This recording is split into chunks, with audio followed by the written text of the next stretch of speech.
Today's episode may need a little explanation again. If you're just finding this channel, I live in New York, and typically this channel is all about exploring New York City. I find different places in New York City to go out and explore and take you with me. Today, once again, I'm not in New York City.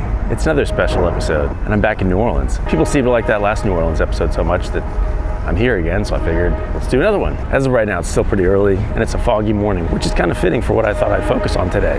We're gonna look at haunted New Orleans.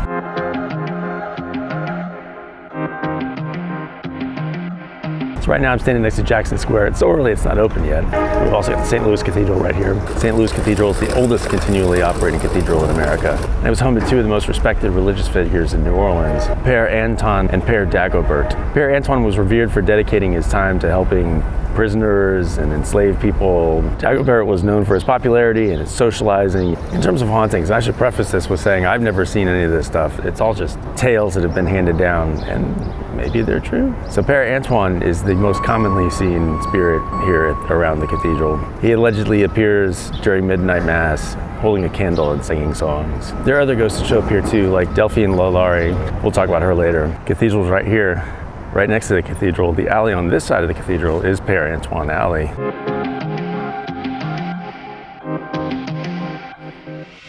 It's said that Père Antoine is often seen in this alley singing hymns.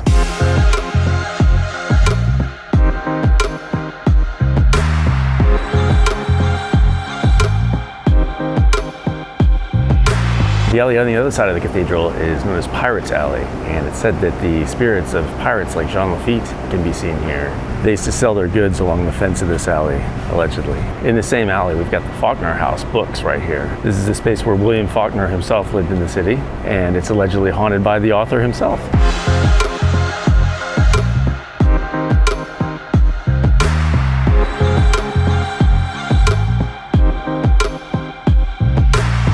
The Petit Theatre. One of the more tragic things that happened here was that a bride on her wedding night allegedly jumped off of a balcony in the courtyard in the back, so she can still be seen wandering back and forth up there, allegedly. Another tragic event was there's an actress who used to enjoy her free time with one of the theater's maintenance people, and they used to hang out on the catwalk until she fell from the catwalk and died. We're not sure if she jumped or was pushed, but she still hangs around up there, allegedly.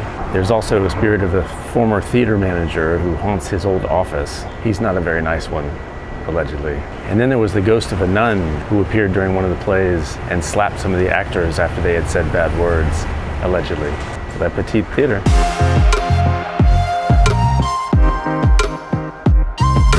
Now we're cutting back across the front of the cathedral over to a restaurant over here.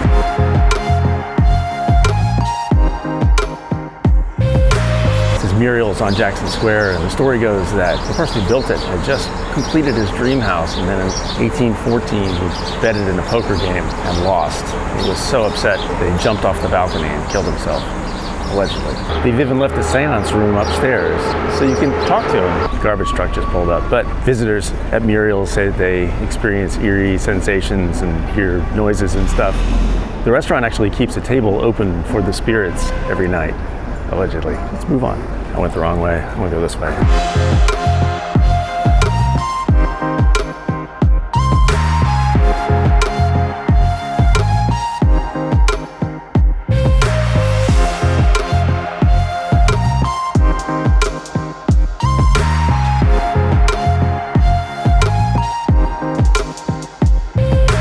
This is the Ursuline Convent, and the way that it's haunted is it's something to do with vampires. Maybe. There was a group of girls called the Casket Girls, and they were sent over from France by the French king to become wives to the French colonists who were here, and they arrived clutching small boxes, which are called caskets, which is why they're called the Casket Girls. They were mistreated here by the men and eventually sent back.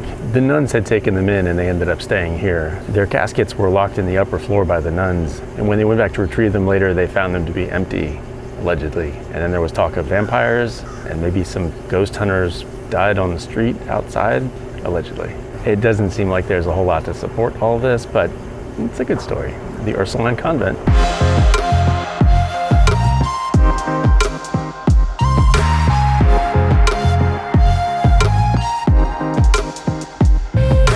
Right across from the convent is the Beauregard Keys house. The Beauregard comes from Petit Beauregard in the Civil War. There are a lot of Civil War soldiers that still hang around here, allegedly. And a lot of them are wounded, possibly from the Battle of Shiloh, which was one of the bloodiest battles in the Civil War. P.T. Beauregard was involved in that. Beauregard himself is also seen sometimes still looking for his boots, allegedly. Later, the house was owned by some mafia, and there was an instance when they killed 3 people in the house, allegedly. So there's that too.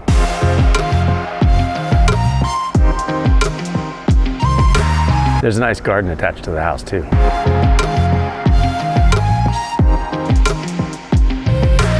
It's interesting here in the morning. Someone just robbed a little store right next to me, but he brought it back. Anyway.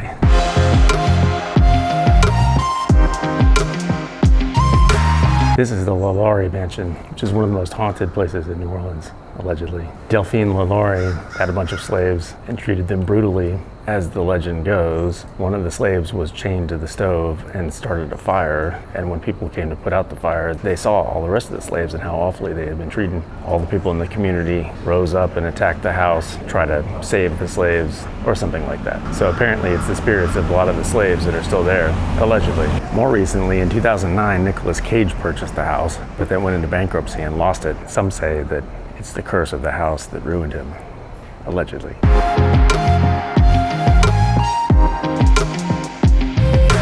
I said he robbed the store back there. I should have just said he shoplifted. Still kind of in shock because he ran right by me. But anyway, it's not a bad neighborhood, but there are definitely people on the streets mixed in with all of the rest of it. Just gotta be careful, I guess.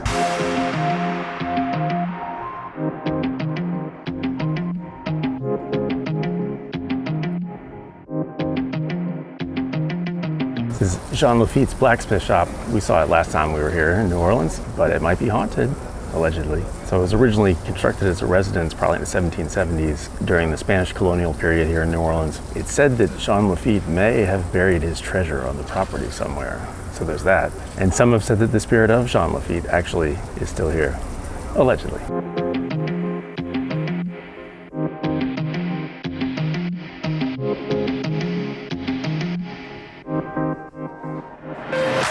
This is the Andrew Jackson Hotel. It used to be a boarding house, and there were bouts of yellow fever where a lot of the boys who lived here died, so their spirits still might be around, allegedly. Later on, it was a federal courthouse, and this is where Andrew Jackson was famously held in contempt of court after not answering questions having to do with his dealing with the aftermath of the War of 1812 in New Orleans when he declared martial law in the city. So allegedly, the ghosts of young boys are heard playing on the floors. There's also the ghost of a woman who is thought to be one of the housekeepers. She moves furniture around and makes things disappear sometimes, allegedly.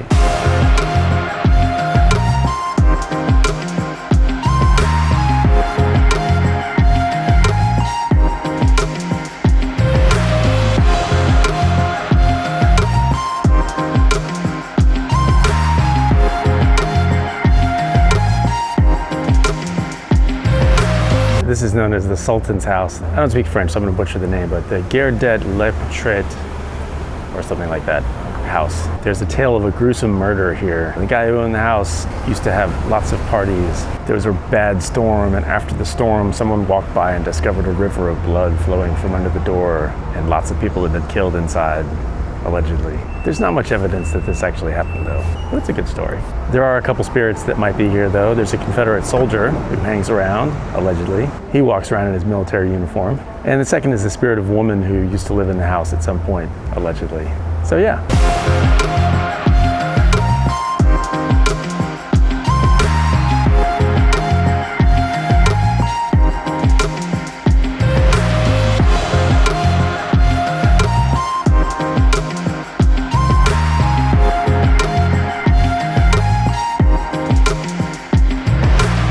The Hermann-Grima House, and it's friendly family spirits that reside here, allegedly.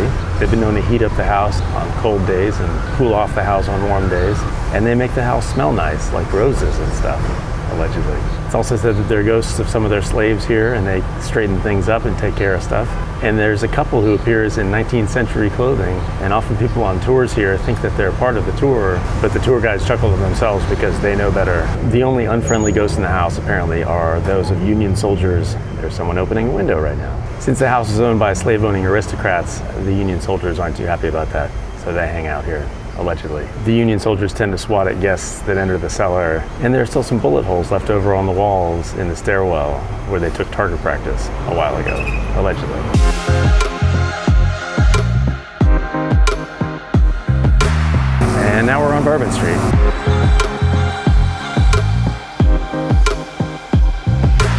The old Absinthe House is right back there, and they're doing construction right in front of it on the street.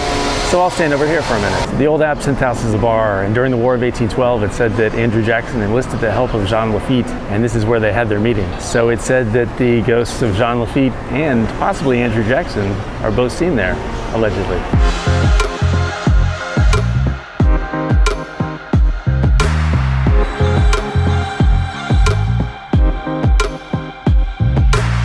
The Hotel Monteleone. So the ghosts of Hotel Monteleone allegedly hang out on the 14th floor, which is actually the 13th floor, since there is no 13th floor. There's the ghost of a young boy there, and he died while his parents were at the opera, and he was in his room with a babysitter. So he's still around, allegedly. And then there's an ongoing feud between a couple of workers who used to work here. One of them likes the door open, and another likes the door closed.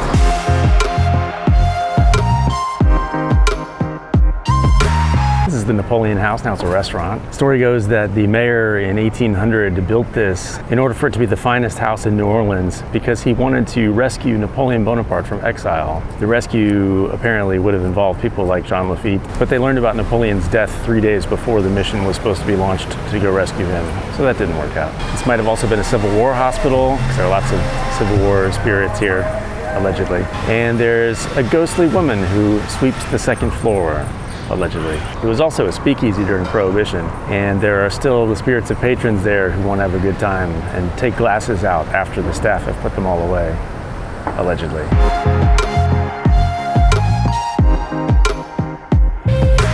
This is Brennan's restaurant. The ghost of the owner, Owen Brennan, who founded it, is still around, allegedly.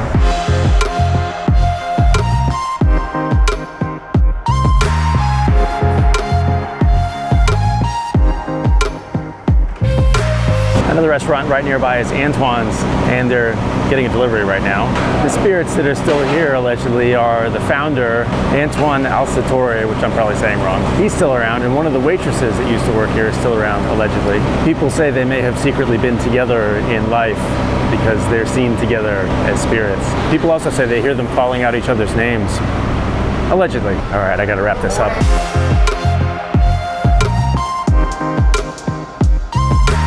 We're back to where I started. I got Pirates Alley right here, Cathedral's right there.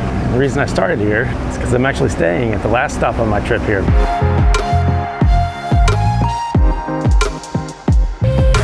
So the last stop is the Bourbon Orleans Hotel. This was a former convent and orphan asylum, so there are spirits of lots of kids, allegedly. There's also a Confederate soldier known as the Man, who's on the 6th floor, allegedly.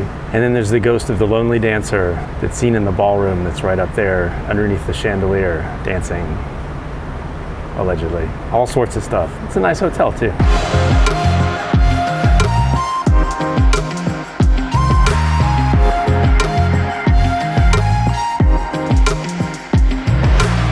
All right, that's it for this episode. Again, if you're just finding this channel, normally I'm in New York. Normally this is all about New York. Today I just happen to be in New Orleans. Check out the rest of the channel Up to the East Side on YouTube. Catch up on all the old episodes. Be sure to like and subscribe. Look for new episodes every Friday. And I'll see you next time, back in New York.